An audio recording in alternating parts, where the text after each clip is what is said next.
अग्निपथ योजना की घोषणा करते हुए रक्षा मंत्री राजनाथ सिंह ने कहा कि इससे एम्प्लॉयमेंट अपॉर्चुनिटीज बढ़ जाएंगी।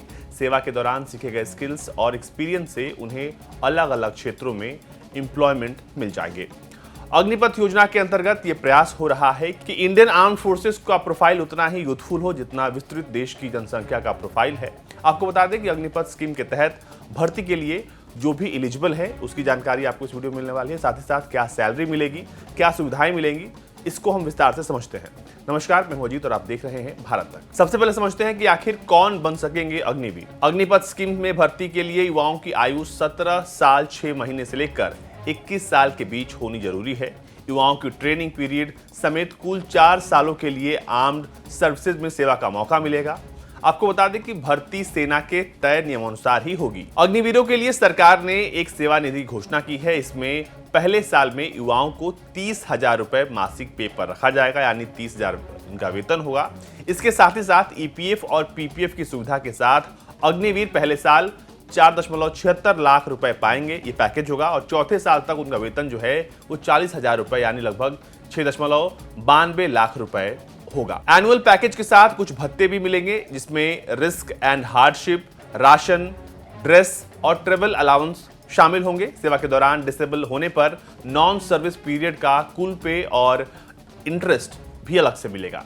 सेवानिधि को आयकर से भी छूट दी जाएगी। अग्निवीर ग्रेच्युटी और पेंशन संबंधी लाभों के हकदार नहीं होंगे। अग्निवीरों को भारतीय आर्म्ड फोर्सेस में उनकी अवधि के लिए 48 लाख रुपए का गैर अंशदायी जीवन बीमा कवर दिया जाएगा। आपको बता दें कि ऐसी बहुत सारी सुविधाएं हैं जो अग्निवीरों को मिलने वाली हैं। सबसे पहले बात करते हैं कि ट्रेनिंग के बाद क्या होगा। तो राष्ट्र की सेवा की इस अवधि के दौरान अग्निवीरों को अलग अलग सैन्य कौशल और अनुभव, अनुशासन, शारीरिक फिटनेस, नेतृत्व गुण यानी कि लीडरशिप क्वालिटी, साहस और देश प्रेम की ट्रेनिंग दी जाएगी। 4 साल के इस कार्यकाल के बाद अग्निवीरों को नागरिक समाज में शामिल किया जाएगा, जहां वो राष्ट्र निर्माण की प्रक्रिया में योगदान दे सकते हैं।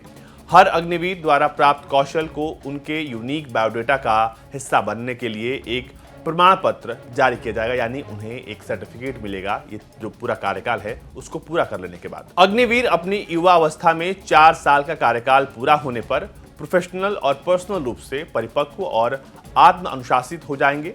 अग्निवीरों के कार्यकाल के बाद नागरिक दुनिया में उनकी प्रगति के लिए जो रास्ते और अवसर खुलेंगे, ये निश्चित रूप से राष्ट्र निर्माण की दिशा में एक बड़ा प्लस पॉइंट होगा। इसके अलावा लगभग 11.71 लाख रुपए की सेवा निधि अग्निवीर को वित्तीय दबाव के बिना अपने भविष्य के अपनों को आगे बढ़ाने में मदद करेगी, जो आमतौर पर समाज के आर्थिक रूप से वंचित तबके के लिए या कह लें कि वंचित तबके के युवाओं के लिए होता है। सेना 25% अग्निवीरों को रिटेन भी करेगी, जो निपुण और सक्षम होंगे। हालांकि ये भी तभी संभव होगा अगर उस समय सेना में भर्तियां निकली हो। इसके लिए 4 साल का कार्यकाल पूरा कर चुके अग्निवीर जो है वॉलंटरी कर सकेंगे। इस प्रोजेक्ट की वजह से सेना को करोड़ों रुपए की बचत भी हो सकती है। साथ ही साथ जो मुख्य उद्देश्य है वो ये है कि इंडियन आर्मी को और ज्यादा यंग बनाया जाए।